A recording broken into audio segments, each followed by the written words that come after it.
Yeah, the suit, right? So what am I doing? Why am I standing here in a puncture-resistant, bright yellow search and rescue dry suit? And there's a lot of reasons, and probably we need a psychiatrist to get to some of them. I'm going to talk about some of the other ones today. So the title of my talk is Finding and Surviving Your Calling. I'm not a scientist, but I've done some field research in this area on myself. So I'm going to share what I found out there, and I'm going to hope that it helps any one of you who are here today or who ever see this. And I'm bracing myself now for the ridicule I will get from my 2 teenage daughters when they see this online. So I'm Christopher. I'm 49 years old. I'm a clean water advocate. I'm a human rights advocate. And the way that plays out is I swim the entire lengths of dirty waterways. And some of them you've probably heard of. I was the first person in history to swim the entire length of the Columbia River in the Pacific Northwest, 1,243-mile swim. Thank you. That's more hands than were clapping when I finished that swim. That's what they don't tell you, the loneliness and the smells. I swam the entire length of the Hudson River in New York State. You don't have to clap for all these 315 miles. The entire length of Lake Champlain, which squeezes up between New York and Vermont into Quebec, 129 miles, on and on. I think the point is, if you went and read about me, more than 3,000 miles and more than 25 polluted waterways, somebody should have availed themselves of the free counseling at the college when they were there, right? One of the things that I want to try to do today is get to what's underneath the suit. And I think the suit is fun, right? In Brooklyn, they call me the Toxic Avenger because I swam through the toxic sludge of the Gowanus Canal and this thing, and no one else ever had. And there's a good reason no one else ever had, right? Because no one else wants to swim through oil slicks and gasoline and chemical spills and trash. And yes, that's what you think it is. That's raw sewage. And yes, I've swum through it. And well, would you like a fun fact about what it's like to swim through raw sewage? Okay. I heard one yes. Think of this as, this dude told me about it, so now I don't have to do it myself. So when you're swimming through sewage, yes, you know it when you smell it. It feels a little sticky and weird in the water, and the water color changes. So the smell you recognize. Here's what you don't know, because you don't do this. If it's recent enough, you can smell the foods that the people ate who made the sewage. So you'll be swimming along, you're like, do I smell poop? Oh no. And then, I think I smell nachos and oranges. So it takes a couple minutes to swim out of the slick of sewage, but it takes like 5 years before you will grab a handful of nachos again. That's what it's like out there. So I've swum through all kinds of stuff. Radioactive waste, neurotoxic pesticides. I've been stung by jellyfish. I've been menaced by great white sharks. I've been attacked by blood-sucking sea lamprey eels, which is really bad if you're afraid of snakes, because then you have dreams about that. So don't try that. There's other issues out there too, right? I get caught in lightning storms and blizzards. I get run over by boats. I've been hit by trees and branches that are inside storm waves that I swim through because somehow I want to swim in the storm, because I'm one of those guys like, I want to know what it's like. I know what it's like now. It's like my head hurts because I just got hit by a tree. But somehow I want to keep going. And then that's what it comes down to, right? Why am I doing this? Why do I want to keep going? I don't have the whole answer to that question, and I'll leave it to others to try to answer it. But I'll give you my answer to that question. The reason I keep going is because it's my calling. Here's what a calling feels like. It feels like the thing you can't not do. It feels like the love affair that you're going to do even though you know it's going to blow up your life. It feels like you couldn't die satisfied. You would not be okay unless you do this. And sometimes it also feels like getting dragged across the coals of your calling, or dragged behind the pickup truck of your calling, or your calling's in the saddle and it's riding you. Why do we do it? I know why I do it. Love. I love the water. I want it to be clean. I know another reason I do it. Vanity. Yeah. I want people to like me. I want my daughters to know that I tried. I want the students I talk to in schools to think, well, at least he didn't just tell us to do something. I mean, maybe he has issues, but he's definitely out there doing something. I want to put my body in the way of harm, not because I want to harm my body, because I don't, especially now when I'm getting older. I'm 49 now. Remember in your 20s, you're like, yeah, whatever, man. No, different now. I am willing to put my life on the line because I have a calling. I have the thing that I must do, and that is a gift, but let me tell you, if you find your calling, you are in for a ride. It is excruciatingly hard to have a calling. It is not for the faint of heart. It is not. The other thing I feel like I've got to tell you is that most of my talks and most of the talk about people like me who go do extreme things, I mean, they're not all doing it to energize cleanups of dirty waterways, but focuses on the external stuff, right? It's the external story. Oh, look at his suit, look at his goggles, look at his cap. Wow, cool team, nice boats. Great spreadsheet describing the budget that we're going to go over for this project, right? All the trappings. If you want to be a change agent, if you want to find your agency, and to me, agency means your ability to gather yourself, find your power to get something done or accomplish it, your ability to stand up in your own skin, find your voice, and do things. If you want to gather that, you need access to every bit of energy in your being. And here's the tricky part. Here's the part of the talk I don't want to give. That means you have to admit to the stuff inside you that you're hiding from and that you are hiding from other people, because you've got energy tied up in that. And you are going to need all of the energy you have if you're going to do purpose-driven work. So that means really, it's not about the suit. You want to be a change agent? You want to change the world, make a difference, make your offering reach full flower? Ladies and gentlemen, that is an inside job, which is why we got to take the suit off. Really. And which is why, and I hate doing this too, I'm going to ask for help. Would you please help me take off my suit? I hate asking for help. You know what's worse than asking for help? Receiving help. Oh, God. Right? I'm going to try, though. So while we're doing this, I'm going to say that the question, you can do it. I know. Remember the self-talk? You can do it.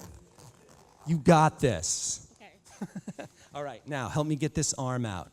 So the major question you're going to have to ask yourself, if you want to do the deep dive, if you want, hang on. Let's give him something to look at. Who are you? You think about who you are while I'm fighting with my costume.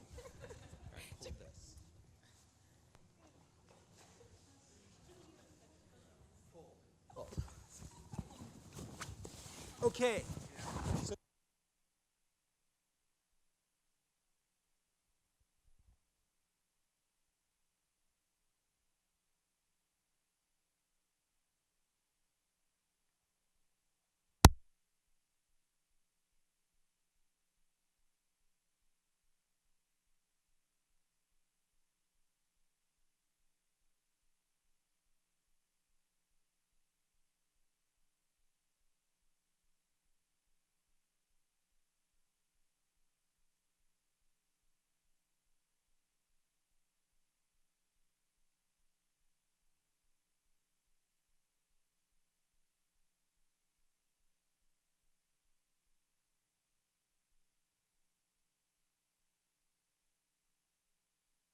Louder. There we go.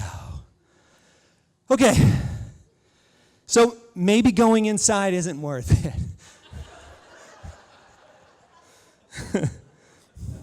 Can't even use this arm now.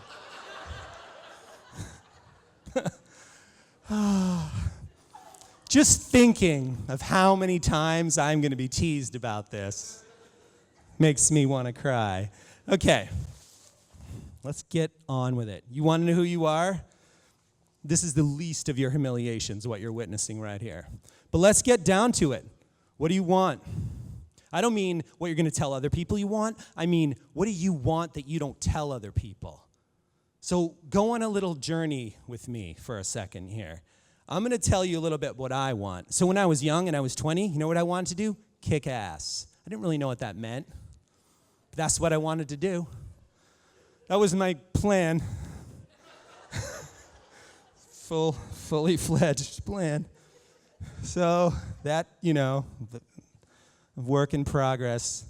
I have a better sense of what I want now. And this was confirmed because I was part of a cohort of people, extreme athletes, that Outside Magazine studied several years ago. And between us, we did all kinds of things like MRIs, neurological exams, emotional surveys. They're trying to figure out why we do what we do. In my case, what would possess someone to swim in freezing water in a blizzard, this kind of thing. I was the only one, it turned out, who wasn't doing it for the adrenaline hit, who wasn't a risk taker. Which seems weird because most people think I'm a risk taker. I was after an experience of oneness. And I was kind of shocked that they figured this out because I'd always known that about myself. I didn't like to talk about it. But my best days in the water, there is no separation I can feel between the water and me. I am the river. I am the ocean. Usually doesn't last that long. Like you get a few minutes of it or 20 minutes of it. And then nothing but a slog for like 2 years, and then you get it again. But if I'm out there swimming in a blizzard in the river, you know what I want? I want to be part of the river. I want to be part of the blizzard. I want to know what it's like to be river and blizzard. I want to be connected to everything. That's what I'm going for. That's the drug I'm seeking. The other thing I want, and this is hard to say, is I want my voice heard. I want to speak up for the stuff I want to speak up for, and I want people to hear it, and I want to do it in a public way. And it's not sometimes cool to say that. I'm not saying I want to be famous. I wouldn't wish that on me or anybody. I'm saying I want to stand up in front of people and say what's in my heart to say about the experiences I've had out there in the water. And sometimes that's awkward to admit to, but I'm telling you guys to do that stuff, so I got to stand up here and do it. But what about you? What do you guys want? I'm going to ask you to go on a quick journey with me. I'm going to ask you all to take a deep breath in and out. And I'm going to ask you, please, to close your eyes for a moment and just listen to my voice. Move back into your body for a second. Just feel the chair pushing on you, your clothes on your skin, the temperature of the room. Feel your breath going in and out. If you're quiet enough, you could probably feel your heart beat. Put your awareness on your heart and keep it there. I'm going to ask you something. Imagine you could do any work for the world, anything, and that this work would be the work that would make you feel okay about your life's offering. It would be the work that did it for you, that satisfied you. The thing that if you did it, you'd be good. And now imagine you'll have all the financial support you need. Your friends, your family, and your loved ones will offer you their full support. All the logistical hurdles, all the challenges, it's going to work out. You're going to meet all those challenges.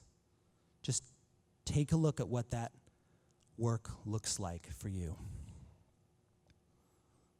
And mark how it feels to get that glimpse. And now please know that you can go back there and follow that thread anytime. But right now, I'm going to ask you to come back to me in this room. Welcome back. So those are your desires or a glimpse. You also got to deal with your history. This can be rough too. So that's me when I was 4 years old. And you can get something from this. Here's a good story about my history. That 4-year-old loves the water. Little Christopher loves the beach. He is routinely screamed at the end of the day by his relatives, not because he did something bad, but because he refuses to get out of the water. He loves the water. So to paraphrase what Peter Jennings did when he summed up my life, this is a childhood passion that became a life's mission. Yes, that's true. Here's what's also true. There's things about me you don't know and that I feel comfortable keeping from you. There's difficult things that have happened to all of us. And those difficult things, some of them leave a mark, leave wounds. And that means there's a charge on them. And that means you have energy tied up in protecting yourself from going to those places. And what I'm here to tell you is you got to go there and accept those parts of you if you're going to go out there and do this work. So I'm not going to get into all my childhood damage. We all got damaged in our childhood somehow, right? But I will say this, without his glasses, the kid in the picture, or me now without my contact lenses, I'm legally blind. I've never told an audience this before. My vision is less than 2400 uncorrected. I can't see anything. So as a bully, target in school, in elementary school, I was perfect. Knocked my glasses off, beat me down, right? That's not fun at the time, but later, when you think back on the daily beatings, you know, on the playground and in the locker room before gym, you think, yeah, getting run over by a boat's bad. And yeah, getting hit in the head by logs inside storm waves is bad. But you know what? I've been there. I can take a beating. So you need to find that piece of you that can harness your history. And then you got to find a way forward. And the tricky bit about finding a way forward in this work is that it's going to go differently for everybody. But I can tell you a couple things. You are going to have to leave behind what you know. You are going to have to, literally or figuratively, kiss your family goodbye, cross the threshold, remember your Joseph Campbell, go out into the world. You're going to have to take a first step if you want to do this work. And that means you're going to leave what you know. And then you're going to run into stuff out in the world. And some of the stuff you run into is going to be really confronting. You're going to feel afraid. You're going to feel alone. And in that place, I think it's worth saying a practice of faith can help you. I'm not saying believe in God. I'm not here to have a religious discussion. I'm not a religious person, but I'm a person of faith. What do I mean? Here are the kinds of faith I have. One kind is faith in me. I have been through some stuff. And I am still here. The important part about that, the same thing is true for all of you listening. You are still here. You are a survivor. You have been through, some of you, unbelievable things. And you are still here in your skin.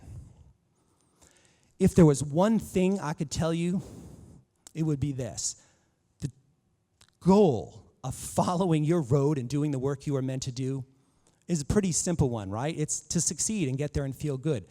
But the trick to doing it is this. If you wanted to guarantee yourself success, all you have to remember is if you stick with yourself, if you stay in your own skin, no matter what, jellyfish, sharks, beatings, loneliness, missing your family, whatever comes your way, if you stay with yourself and stay in your own skin, no matter what, only two outcomes will remain open to you. One, you will die trying to do the work, but at least you died doing what you wanted. Or you will get there. The only thing that can keep you from getting there is if you don't stick with you. If you do get there, you can have another problem. The person who left isn't the person you are at the end. The people at home might not recognize you. When I was 20 years old, I was suicidally depressed. The pain of being in my own skin, of remembering all the wounds and the damage made me want to kill myself. I planned it. I had access to guns for target shooting. I had time alone. I mapped it out. I could do it. I was going to end my life. I didn't. But I didn't do it because of an accident. And the accident was, it suddenly occurred to me that if I were willing to end my life, I had nothing to lose. I wasn't even afraid to die. I thought dying would be a relief in my 20-something brain. I was ready to go there. And then all of a sudden I thought, wait a second. If I'm ready to go there, if I'm not afraid to die, if I have nothing to lose, I could do anything. I'm free. So I took the suicide card off the table. I put it in my back pocket. And it's been there ever since. I'm okay that I'm here. I can't go back in time. But if I could, I would go back and talk to my 20-something suicidal self. Because it could have gone another way. And I will say to you what I would say to him, which is, you probably won't believe me, and you don't realize this yet. But the fact that you are still here, that you can stand it right now to stay in your skin, that is going to turn out to be the most important gift you give yourself. I know that you're in pain. And I know I'm running out of time. So I have one more thing I think that I would say. And I'd say this to all of you listening as well. Sometimes this work hurts. Sometimes your history hurts. Sometimes it feels like you cannot stay in your skin and bear it. I'm here to tell you, you can. And I'm also here to tell you, I see you. In your skin is where you belong. Welcome home. Thank you for listening.